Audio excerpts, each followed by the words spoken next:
बांकीपुर उपचुनाव जीतकर जनसुराज पार्टी के इकलौते विधायक बने प्रशांत किशोर की हनक की चर्चा बिहार के राजनीतिक गलियारों में होने लगी है। जनसुराज के इकलौते विधायक प्रशांत किशोर के साथ बैठक में बिहार सरकार के प्रशासन और पुलिस के टॉप अफसरों की मौजूदगी पर राजनीतिक गलियारों में चर्चा होने लगी है। कुछ इसे प्रशांत किशोर की आक्रामक राजनीति की हनक और ताकत के असर के तौर पर देख रहे हैं, तो कुछ पीके को किसी बड़े राजनीतिक खेल का हिस्सा मान रहे हैं। आज की इस कहानी में इसी तस्वीर के सियासी मायने समझेंगे। नमस्कार, आप देख रहे हैं पॉडकास्ट। चलिए कहानी शुरू करते हैं। जरा इस तस्वीर को गौर से देखिए। एक तरफ बिहार सरकार के वो बड़े अधिकारी हैं जो मुख्यमंत्री के अहम बैठकों में नजर आते हैं। बिहार की प्रशासनिक और पुलिस व्यवस्था की कमान जिनके हाथों में है, और इन्हीं अधिकारियों के बीच बैठे हैं जनसुराज के इकलौते विधायक प्रशांत किशोर। अब सवाल यह है कि एक विधायक के साथ बिहार सरकार के टॉप अफसरों की यह हाई लेवल बैठक आखिर क्यों हुई? क्या यह महज एक प्रशासनिक बैठक थी, या फिर इस तस्वीर के पीछे बिहार की सियासत की कोई बड़ी कहानी छिपी है? क्योंकि बांकीपुर उपचुनाव जीतकर विधानसभा पहुंचे प्रशांत किशोर अब सिर्फ जनसुराज के अकेले विधायक नहीं हैं, बल्कि उनकी इस बैठक ने बिहार के राजनीतिक गलियारों में एक नई चर्चा जरूर छेड़ दी है।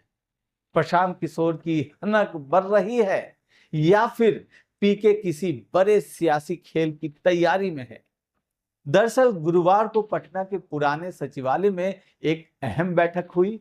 बैठक में मौजूद थे बिहार के मुख्य सचिव प्रत्यय अमृत, डीजीपी विनय कुमार, इसके अलावा परिवहन विभाग और नगर विकास विभाग के सचिव स्तर के अधिकारी और पटना नगर निगम के कमिश्नर समेत कुल 5 वरिष्ठ अधिकारी। यानी बैठक में बिहार सरकार के प्रशासन और पुलिस तंत्र के बेहद अहम चेहरे मौजूद थे, और इनके बीच बैठे थे प्रशांत किशोर। अब जरा इस तस्वीर को राजनीतिक नजरिए से देखिए।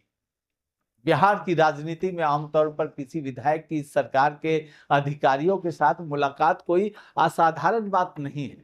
विधायक अपने क्षेत्र की समस्याओं को लेकर अधिकारियों से मिलते हैं, मुद्दे उठाते हैं, शिकायत करते हैं और समाधान की मांग करते हैं।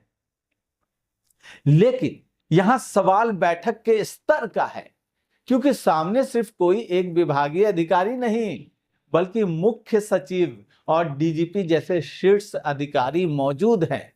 यही वजह है कि इस बैठक में सियासी हलकों में चर्चा को जन्म दे दिया है। बैठक के बाद प्रशांत किशोर ने खुद इसकी जानकारी दी। उन्होंने बताया कि बैठक में पटना की ट्रैफिक व्यवस्था, सूखा नशा, पेयजल और शहर से जुड़े दूसरे अहम मुद्दों पर सरकार के अधिकारियों से बातचीत हुई। साहब के ऑफिस में हुई थी। एक तरीके से ये उसका फॉलोअप मीटिंग भी था। उसके अलावा जो नॉन पुलिस इश्यूज हैं, इंफ्रास्ट्रक्चर रिलेटेड या सिविक कम्युनिटीज या सरकारी योजनाओं को लेकर, उसको लेकर भी चर्चा हुई। तो मुख्य सचिव, डीजीपी साहब और सरकार के वरीय जो अन्य 5 प्रिंसिपल सेक्रेटरीज थे वो मीटिंग में थे। उनसे जो बात हुई उसके आधार पर यह तय हुआ है कि जो बात डीजीपी साहब के यहाँ चर्चा हुई थी, पटना में अगले 2-3 साल में एक फ्यूचरिस्टिक ट्रैफिक प्लान बेहतर कैसे बने, उसके लिए इंटर डिपार्टमेंटल कोऑर्डिनेशन मीटिंग कम वर्कशॉप होगा, जिसमें कि सभी कंसर्न डिपार्टमेंट के साथ साथ देश के जो इंडिविजुअल्स एंड इंस्टीट्यूशंस हैं जो ट्रैफिक की व्यवस्था को बेहतर बनाने में मदद कर सकते हैं, उनकी बैठक 1 सितंबर में की जाएगी। प्रशांत किशोर के मुताबिक पिछले सप्ताह उनकी डीजीपी विनय कुमार के साथ बैठक हुई थी। गुरुवार की बैठक उसी बातचीत का फॉलो अप था, लेकिन इस बार बातचीत सिर्फ पुलिस से जुड़े मुद्दों तक सीमित नहीं रही। नगर विकास, परिवहन और पटना से जुड़े दूसरे प्रशासनिक मुद्दे भी चर्चा के केंद्र में रहे। यानी एक तरफ से प्रशांत किशोर ने शहर के कई बड़े मुद्दों को एक ही टेबल पर रख दिया, और यहीं से इस पूरी तस्वीर का पहला सियासी संदेश है। लेकिन अब सवाल थोड़ा बड़ा है। क्या प्रशांत किशोर धीरे धीरे बिहार की राजनीति में ऐसी जगह बना रहे हैं जहां सत्ता के बड़े अफसर भी उनकी बात को गंभीरता से लेने के लिए मजबूर हैं? क्योंकि याद रखिए, प्रशांत किशोर अभी सरकार में नहीं है। उनकी पार्टी के पास भी विधानसभा में कोई बड़ा संख्या बल नहीं है। जनसुराज का फिलहाल विधानसभा में चेहरा एक ही है, प्रशांत किशोर। लेकिन इसके बावजूद अगर मुख्य सचिव, डीजीपी, सचिव स्तर के अधिकारी और नगर निगम के शीर्ष अधिकारी एक ही बैठक में उनके साथ बैठ रहे हैं, तो जाहिर है इस तस्वीर को सिर्फ एक सामान्य मुलाकात कहकर नजरअंदाज करना मुश्किल है। राजनीतिक गलियारों में कुछ लोग इसे प्रशांत किशोर की आक्रामक राजनीति की ताकत से जोड़कर देख रहे हैं, तो कुछ लोग सवाल उठा रहे हैं, क्या पीके को किसी बड़े राजनीतिक प्लान के लिए तैयार किया जा रहा है? प्रशांत किशोर की राजनीति का तरीका शुरू से ही पारंपरिक राजनीति से अलग रहा है। वो सिर्फ चुनावी मंचों पर भाषण देने वाले राजनीति नहीं करते, बल्कि मुद्दों को लेकर सरकार और प्रशासन पर दबाव बनाने की कोशिश करते हैं। और अब बांकीपुर से विधायक बनने के बाद उनके पास पहली बार एक संवैधानिक और संस्थागत भूमिका भी है। यानी अब उनके पास सिर्फ राजनीतिक मंच नहीं, विधानसभा की ताकत भी है। और यही चीज उनके राजनीतिक प्रभाव को नया आयाम दे सकती है। सवाल यह भी है कि क्या प्रशांत किशोर आने वाले वक्त में खुद को सिर्फ बांकीपुर के विधायक तक सीमित रखेंगे, या फिर पटना और उसके बाद पूरे बिहार के शहरी और प्रशासनिक मुद्दों को उठाकर अपने लिए एक बड़ा राजनीतिक स्पेस तैयार करेंगे? क्योंकि अगर ऐसा होता है तो जनसुराज की राजनीति का फोकस सिर्फ चुनाव जीतने तक सीमित नहीं रहेगा, बल्कि सरकार के कामकाज पर लगातार दबाव बनाने वाली राजनीति भी उसका हिस्सा बन सकती है।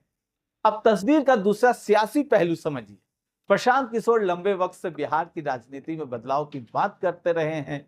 उन्होंने पारंपरिक राजनीतिक दलों के खिलाफ अपनी अलग पहचान बनाने की कोशिश की है, लेकिन राजनीति में सिर्फ बयान या सिर्फ आंदोलन काफी नहीं होता। सियासत में असली ताकत तब दिखाई देती है जब आपकी बात सत्ता के गलियारों तक पहुंचे। और गुरुवार की बैठक की तस्वीर यही सवाल खड़ा कर रही है। क्या प्रशांत किशोर की आवाज अब सीधे बिहार की सत्ता के सबसे ऊंचे प्रशासनिक स्तर तक पहुंच रही है? अगर हाँ, तो इसका राजनीतिक असर आने वाले दिनों में दिखाई दे सकता है, क्योंकि एक तरफ सरकार के पास सत्ता और प्रशासनिक मशीनरी है और दूसरी तरफ विपक्षी राजनीति में एक ऐसा चेहरा जो लगातार सिस्टम पर सवाल उठाने की कोशिश कर रहा है। अगर दोनों के बीच संवाद का यह मॉडल आगे बढ़ता है तो बिहार की राजनीति में एक दिलचस्प समीकरण बन सकता है। तो सवाल यह है, क्या ये सियासत का समीकरण आगे बढ़ेगा? हालांकि इस तस्वीर को लेकर राजनीतिक अटकलें लगाना अलग बात है और किसी बड़े राजनीतिक गठजोड़ या डील का दावा करना अलग। फिलहाल जो सामने है वो एक आधिकारिक स्तर की बैठक है। प्रशांत किशोर ने खुद कहा कि बैठक में पटना के ट्रैफिक, सूखा, नशा, पेयजल और दूसरे प्रशासनिक मुद्दों पर बातचीत हुई। इसलिए इस तस्वीर को किसी राजनीतिक गठजोड़ का सबूत मान लेना जल्दबाजी होगी।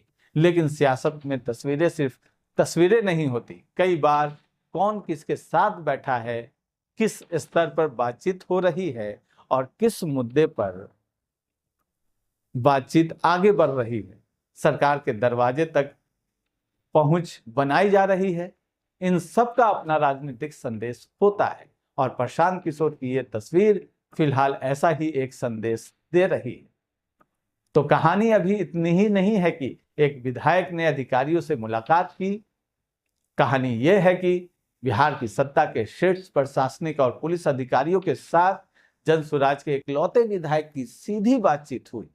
ये मुलाकात पटना के मुद्दों को लेकर थी, लेकिन इसके राजनीतिक मायने पटना से कहीं बड़े हो सकते हैं, क्योंकि प्रशांत किशोर अब सिर्फ सिस्टम पर बाहर से सवाल उठाने वाले नेता नहीं है, वो विधानसभा के अंदर भी मौजूद हैं। और अगर आने वाले दिनों में ऐसी बैठकें बढ़ती हैं, सरकार के साथ मुद्दों पर सीधा संवाद बढ़ता है और प्रशांत किशोर लगातार प्रशासनिक सवालों को राजनीतिक मुद्दा बनाते हैं, तो बिहार की राजनीति में उनकी भूमिका और बड़ी हो सकती है।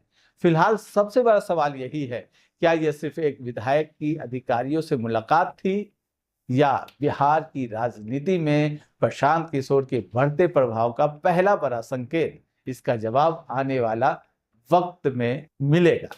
लेकिन इतना जरूर है, तस्वीर छोटी है लेकिन संदेश काफी बड़ा है, इसका सियासी भी मायने काफी बड़े हैं। तो आपकी प्रशांत किशोर को लेकर राय क्या है, कमेंट करके हमें जरूर बताएं। मिलते हैं अगले पॉडकास्ट में। नमस्कार।